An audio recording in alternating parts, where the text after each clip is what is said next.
নমস্কার বন্ধুরা, আধ্যাত্মিক অরূপ কথায় আপনাদেরকে স্বাগত জানাই।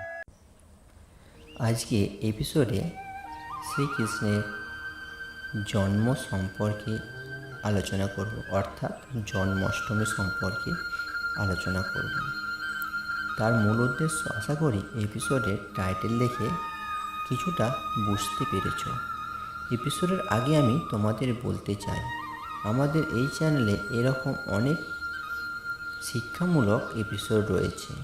এই এপিসোডটি দেখার পর আপনাদেরকে কেমন লেগেছে অতি অবশ্যই কমেন্টে লিখে জানাবেন। জন্মাষ্টমী কেন পালিত হয়? জন্মাষ্টমী, যা শ্রীকৃষ্ণের জন্মতিথি হিসাবে পরিচিত, হিন্দু ধর্মের অন্যতম প্রধান উৎসব। ভগবান শ্রীকৃষ্ণের জন্মের উপলক্ষে সারা ভারতবর্ষ এবং বিশ্বের বিভিন্ন অঞ্চলে এই উৎসব পালিত হয়। জন্মাষ্টমী পালনের মূল কারণ হল শ্রীকৃষ্ণের আবির্ভাবকে স্মরণ করা এবং তার জীবন ও উপদেশ থেকে অনুপ্রেরণা নেওয়া। এই উৎসব ধর্মীয় আচার অনুষ্ঠান, ভক্তি, উপবাস এবং শ্রীকৃষ্ণের প্রতি গভীর নিবেদনের মাধ্যমে উদযাপিত হয়। ভগবান শ্রীকৃষ্ণের জন্ম কংসের অত্যাচারী শাসকের বিরুদ্ধে দাঁড়ানোর জন্য এবং ধর্মের পুনঃপ্রতিষ্ঠা করার জন্য হয়েছিল।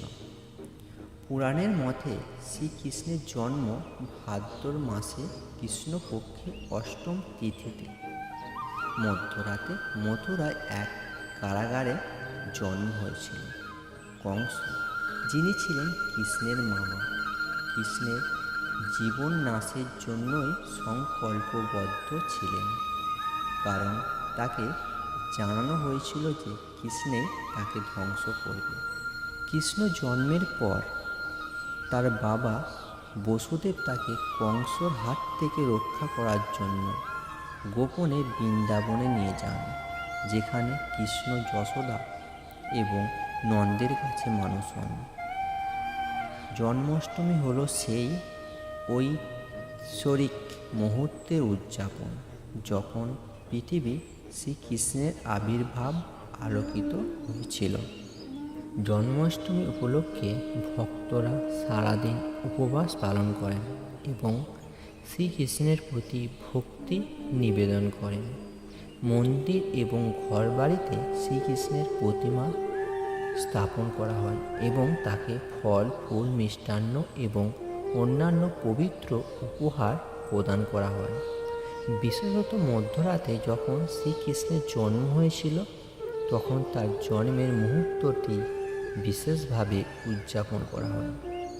ভক্তরা শ্রীকৃষ্ণের জন্মের কাহিনী, তার লীলা এবং তার শিক্ষা নিয়ে আলোচনা করেন। জন্মাষ্টমীর দিনে অনেক স্থানে কৃষ্ণের জীবনের ওপর ভিত্তি করে নাটক ও গীতি পরিবেশন করা হয়।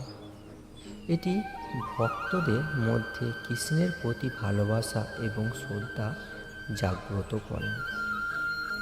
জন্মাষ্টমী শুধুমাত্র শ্রীকৃষ্ণের জন্ম উদযাপনের একটি দিন নয়, এটি তার উপদেশ ও জীবনের শিক্ষা থেকে অনুপ্রেরণা গ্রহণ করার দিন। শ্রীকৃষ্ণের জীবনের মূল শিক্ষা হল ধর্মের পথে চলা, সত্য এবং ন্যায়ের প্রতি অবিচল থাকা।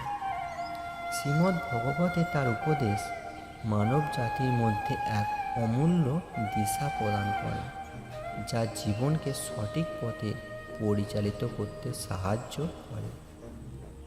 জন্মাষ্টমী পালনের মূল উদ্দেশ্য হল শ্রীকৃষ্ণের জন্ম এবং তার মহৎ জীবনকে স্মরণ করা।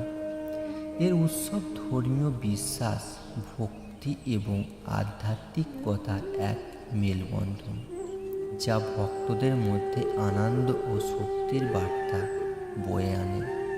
শ্রীকৃষ্ণের জীবন ও উপদেশ আমাদের মনে করিয়ে দেয় যে ধর্ম ও সত্যের পথেই প্রকৃত মুক্তি এবং সাফল্য লাভ করা যায়। তবে বন্ধুরা, আজকের এপিসোডটি যদি আপনাদেরকে ভালো লেগে থাকে তাহলে লাইক অ্যান্ড শেয়ার করবেন। রাধে রাধে।